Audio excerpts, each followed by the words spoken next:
plus grande réserve ornithologique. Ils vont faire réveiller l'araignée. Voilà, c'était un petit hommage à cette région régimentaire. À présent, je vais vous inviter à vous tourner vers la prochaine machine que nous allons vous présenter, c'est-à-dire à faire un petit tour sur vous-même afin de vous tourner vers l'araignée. Ne vous inquiétez pas si vous êtes derrière, car vous verrez tout aussi bien car elle va également prendre de la hauteur.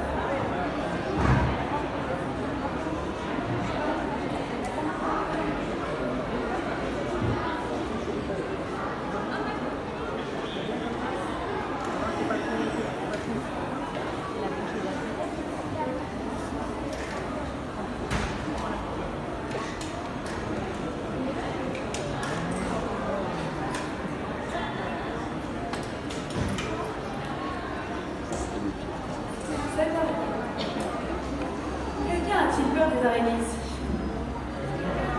Un peu, vous allez faire une thérapie de groupe, on va y aller tous ensemble. N'inquiétez pas. Alors ici, cette araignée elle pèse 2 tonnes 5. On est là. 2500 kilos. Elle a besoin de 3 machinistes à son bord pour la faire fonctionner, plus 2 cobayes pareil, peut-être devant vous les effets spéciaux. Caroline Ticou qui actionnera les 2 pattes de devant, et puis nous avons Nadine qui elle manœuvrera les 4 pattes latérales qui fonctionnent coupées en diagonale, et puis Thomas les 2 pattes de derrière. Ici nous avons aussi Marianne qui avec la nouveau terriblement jaune permettra à l'araignée de prendre de la hauteur. Voilà, je vous ai fait un bon sou d'araignée, je vous en dis plus tout à l'heure.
Technique, puisque c'est encore plus long que notre éléphant qui lui peut faire des sprints à 1 km/h. Or, normalement, pour ce type de machine, on passe d'abord par l'observation de la nature. Ce que m'intéresse les machines, c'est d'interpréter par la mécanique les mouvements du vivant. Au début de l'année dernière, on n'avait pas de budget pour envoyer des constructeurs en observation au Costa Rica ou en Guyane. Du coup, les pauvres ont été contraints de regarder pendant 3 mois la chaîne parlementaire, les débats au Sénat. Ils ont été sentis complètement lessivés. C'est pour ça que la machine n'est pas encore tout à fait au point et surtout qu'ils l'ont accroché à l'envers. Ok, Adam, again, 20 minutes. On a un petit partenariat au ministère machine de ville avec le ministère de la Santé. Je vous rappelle que pour garder la forme, il faut avoir une activité physique pendant au moins 30 minutes par jour. C'est une machine qui permet également de faire de la gymnastique. Alors, que dire d'autre sur les parachutes? Il faut savoir qu'ils ont une vie quand même assez géniale. Ils peuvent vivre jusqu'à 50 ans en dormant 12 heures par jour sans jamais travailler leur vie. Ah, tu vois, là tu recommences. Ils laissent leur gamin se débrouiller tout seul dès l'âge de 6 mois. Et alors, si quand même ils descendent une fois par semaine de leur arbre, et cela pour faire caca, vous allez voir qu'à cette occasion, ils se délestent de près de 1/3 de leur poids. Alors, je ne sais pas si vous imaginez, les enfants, moi par exemple, je pèse 80 kg. C'est comme si tous les lundis matins, Bon, voilà, on va s'arrêter là parce que nous sommes. Et on peut applaudir les enfants. Merci à Adam.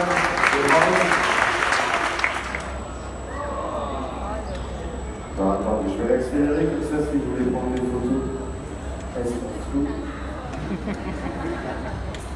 Pour les monter mieux un petit frère de vélo pour enfants. Voilà, attention. Et enfin, on a un système de câblerie relié à 2 roues libres qui vont nous permettre de faire le cri de la fourmi en colère. Le cri de la fourmi joyeuse et le cri de la fourmi en colère et joyeuse quand même. Oui, c'est bizarre, c'est comme ça, c'est une fourmi française. Donc ça, c'est ce qu'on appelle une maquette d'étude du mouvement, ça nous a permis de mettre au point notamment notre fourmi porteuse géante qui va arriver maintenant par surprise juste derrière vous. Non, vous n'y allez pas, c'est une surprise. C'est stagiaire. Le problème, c'est comme on les paye pas, on ne peut même pas leur faire de revenus sur salaire quand ils sont à la bourre. Ah voilà. Bon, vous ferez semblant d'avoir l'air surpris. C'était très difficile à trouver parce que souvent, ils n'ont juste pas eu le temps d'avoir une descendance, mais on a trouvé quand même un. Et je vais vous proposer de lui faire une jolie aide d'honneur et de l'encourager. Il risque sa vie pour vous divertir.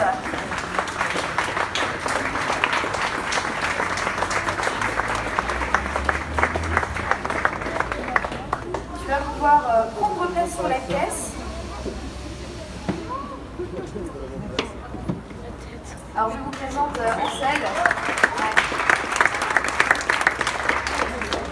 Il ne sait pas ce qu'il attend. On est sympa quand même aux machines de Lille, hein. On ne les laisse pas risquer leur vie comme ça parce qu'on leur donne un EPI, donc équipement de protection individuelle, à commencer par un superbe casque mou. Voilà, l'utilité est complètement nulle. Avec un peu de chance, ça rebondira sur le plafond de la cage, on ne sait jamais. Oui, il y a un plafond. Ensuite, on lui a donné des lunettes double foyer qui n'ont pas été lavées depuis le dernier crash, histoire qu'Ansel ne voit pas le danger lui arriver en pleine figure.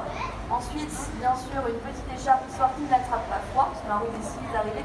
Et enfin, ce superbe gilet de sauvetage, parce qu'il va traverser la Loire. Et bien écoute, Ansel, je te propose de te mettre dans ce qui sera sûrement ton dernier habitacle de voyage. Mesdames et messieurs, je vais vous mettre un petit peu à contribution. Où est-ce que vous voulez que notre Ansel vole aujourd'hui? Allez-y, ne soyez pas timide, hein, proposez, on est là pour ça. Derrière. Pardon, la carrière? Derrière, vous voulez qu'il vole derrière? Derrière, Ah, c'est celle de derrière. C'est un peu court comme vol ça. La Roche-sur-Yon. Ah, la Roche-sur-Yon. Bon bah, il a choisi. Bon, et bien écoute, La Roche-sur-Yon qui ira faire coucou aux animaux mécaniques de la place pour nous. C'est parti, donc, pour La Roche-sur-Yon. Ansel, courage à toi. Tour de contrôle, nous vous donnons l'autorisation de décoller à destination de La Roche-sur-Yon. C'est parti.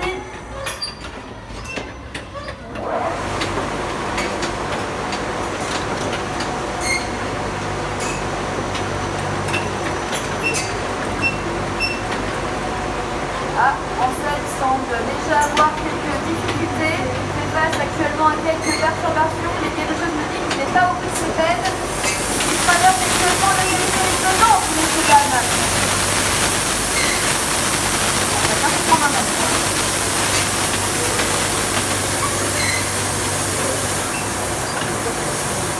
Et une fois n'est pas coutume, il fait très beau dans l'ouest de la France, et se regarde un orage se profile à l'horizon.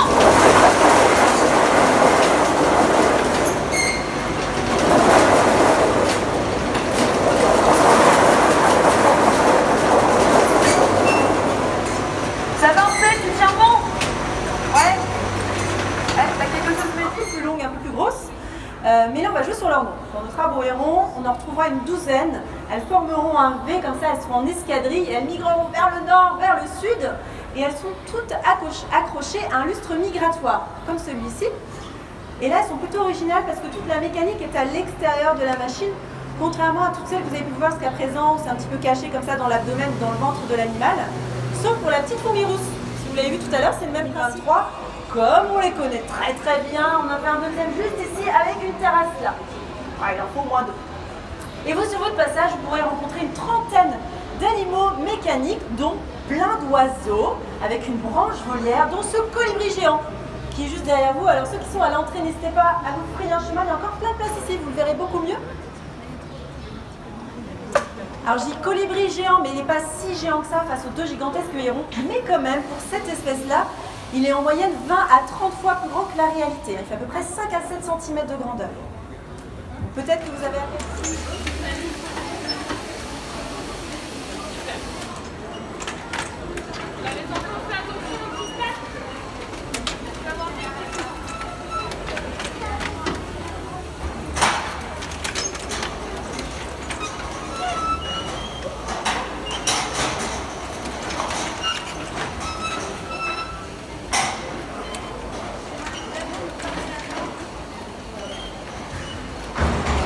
Alors les gens derrière, il faut aussi reculer parce que si les gens devant essaient de reculer et que vous avancez, comment voulez-vous qu'ils reculent?